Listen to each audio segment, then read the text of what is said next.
Water. It's everywhere. There's not a living thing that doesn't depend on it, including humans. It's a source of recreation. It's a matter of survival. It helps our food to grow. It's home to a host of living creatures.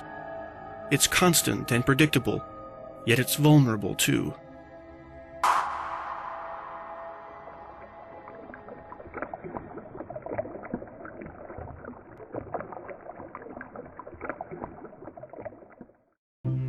Have you ever thought about how much you depend on clean water, and what you would do if it didn't flow from your tap?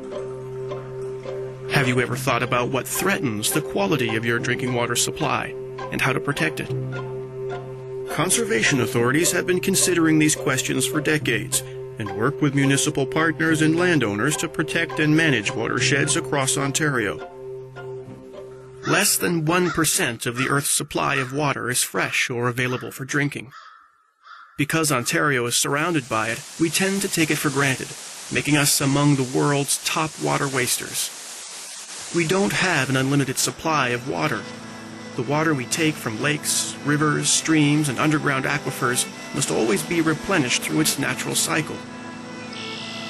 When we take water from sources faster than they can replenish themselves, we face shortages and experience bans.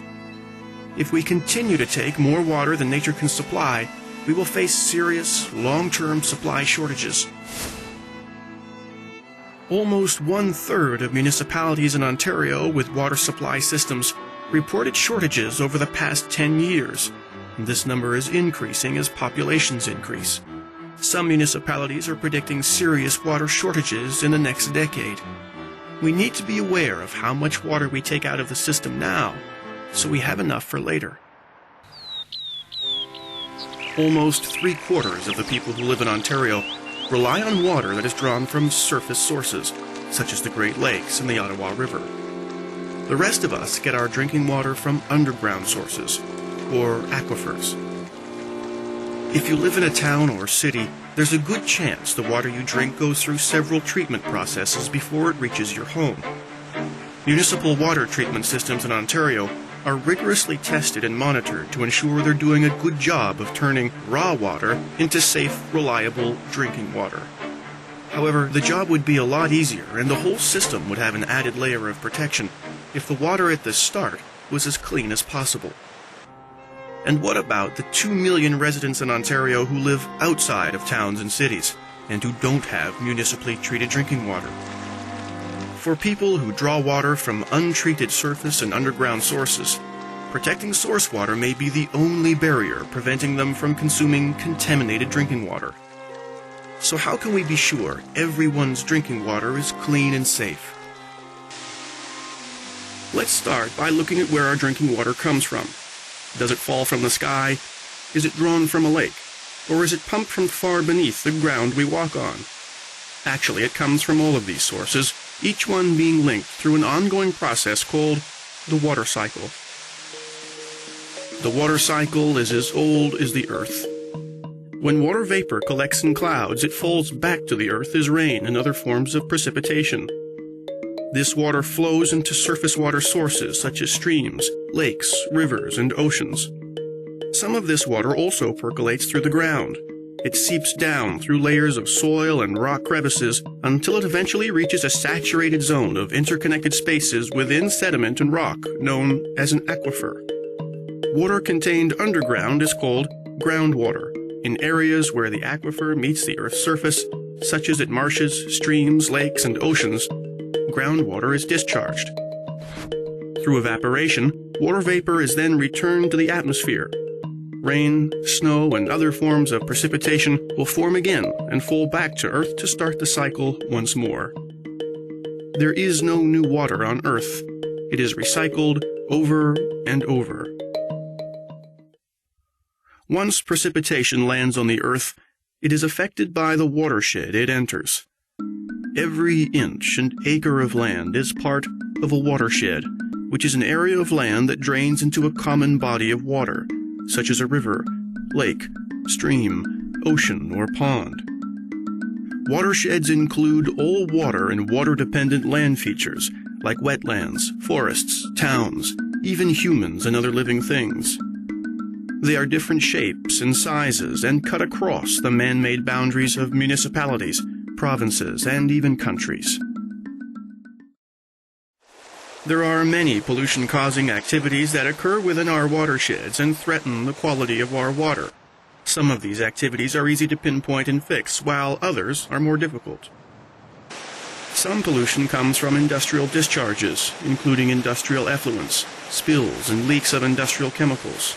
Some pollution comes from municipal wastewater effluents, from septic systems, from landfill site leachate, and from waste located on existing and abandoned mining sites, and from leaking underground oil and gas storage tanks.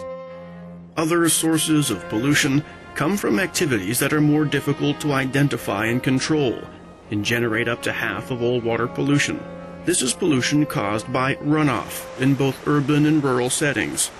Runoff occurs when rain flows over impermeable man-made surfaces, such as buildings, streets, parking lots, and other paved areas, and also over the land, especially freshly cleared land. Runoff carries with it the contaminants it picks up along the way, like spilled oil or gas, sediment, chemicals, metals, road salts, animal feces, fertilizers, pesticides, and bacteria and nutrients from livestock. Runoff enters the water supply by soaking into the ground, or flowing directly into a ditch, stream, river, or lake. There are also other ways contaminants can be introduced into our water sources. Abandoned wells provide direct inlets for contaminants to enter our groundwater supply. Bacterial and petroleum products come from recreational boating. Even acid precipitation and other forms of air pollution affect our sources of water. So how do we protect our sources of water? By evaluating and monitoring the state of our land and water resources and developing solid science-based planning to protect and restore them. Watershed management is not new in Ontario. Conservation authorities, municipalities, landowners, and other stakeholders have been involved in managing our watersheds for years. It is only as a result of the Walkerton water tragedy in 2000, however, that drinking water protection came to the full attention of the public. 7 people died, and more than half of the town's population became sick after a heavy rain washed E. coli bacteria into Walkerton's municipal water system. After the incident, the provincial government established a public inquiry and appointed Justice Dennis O'Connor as the inquiry commissioner.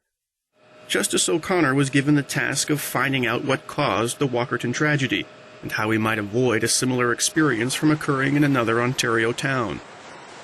The Walkerton inquiry made a number of recommendations to the provincial government, including a call for a multi-barrier water management approach, with source protection being the first step.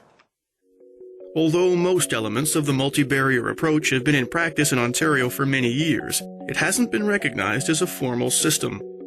The multi-barrier approach includes taking actions to prevent contamination of our sources of water, using adequate water treatment and distribution systems, water testing, and training of water managers. Justice O'Connor felt we were relying too much on treatment and not enough on protecting water at the source. He concluded that source protection is one of the most effective and efficient means of protecting Ontario's drinking water, and called it the first line of defense. He also made 22 recommendations related to source protection planning, including the need for source protection plans to be developed and implemented locally for every watershed in Ontario. This is where conservation authorities come in. There are 36 conservation authorities across Ontario. Most of them were created over 50 years ago to protect and manage Ontario's watersheds. Conservation authorities are known for their stewardship of our rivers, lakes, and streams through the development and delivery of comprehensive, science-based programs.